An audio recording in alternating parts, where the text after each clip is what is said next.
Salut à tous. Dans cette vidéo, on va parler de deux viseurs mini Red Dot pour pistolet subcompact. On va comparer le Shield RMS SC Reflex Mini Sight Subcompact au Sightmark Mini Shot Aspec M3 Micro Reflex Sight. Mais malgré ces noms accrocheurs, je vais les appeler simplement le Shield et le Sightmark.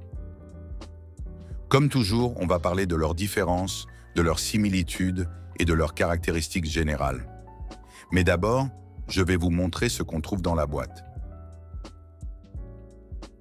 Quand on ouvre le Shield, on trouve quelques autocollants et une carte de garantie.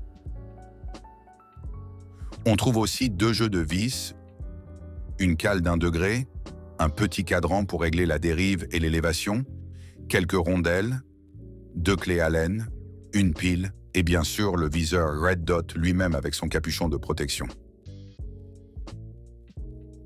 Il y a aussi une protection en dessous que je déteste vraiment. Passons maintenant au Sightmark. La première chose que vous voyez est une carte d'inspection qualité.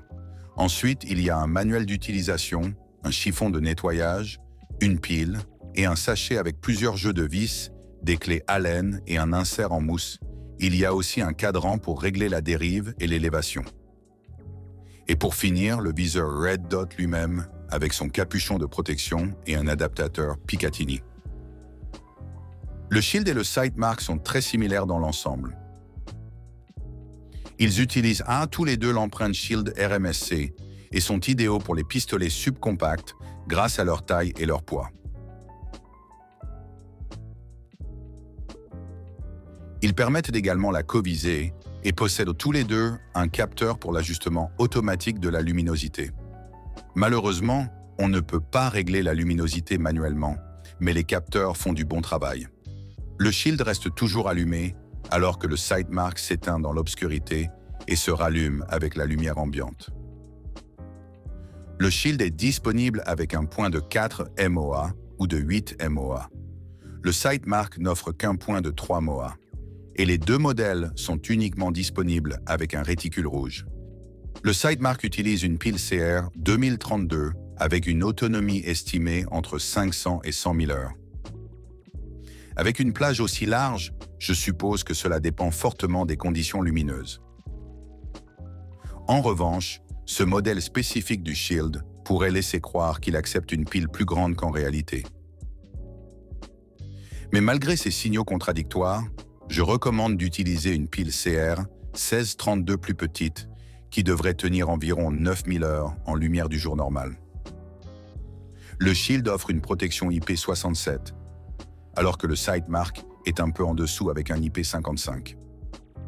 Autre différence, l'adaptateur Picatinny inclus avec le Sightmark, qui permet par exemple de l'utiliser comme viseur de secours. Le Shield n'en contient pas, il faudrait donc l'acheter séparément si besoin. Normalement, je vous expliquerai les commandes de base, mais il n'y en a pas. On ne peut régler que la dérive et l'élévation. Comme je l'ai dit plus tôt, les deux viseurs sont livrés avec des cadrans compatibles, avec les clés Allen fournies pour un réglage facile. Pour changer la pile, il suffit d'insérer un objet pointu et de faire levier pour la retirer. Je recommande d'appliquer un frein filet moyen lors du serrage des vis de montage et de respecter le couple recommandé. Lors du montage du Shield, veillez à bien mettre les rondelles en premier. Et voilà, c'est tout pour cette vidéo. J'espère que vous l'avez trouvé utile. Abonnez-vous pour plus et à la prochaine.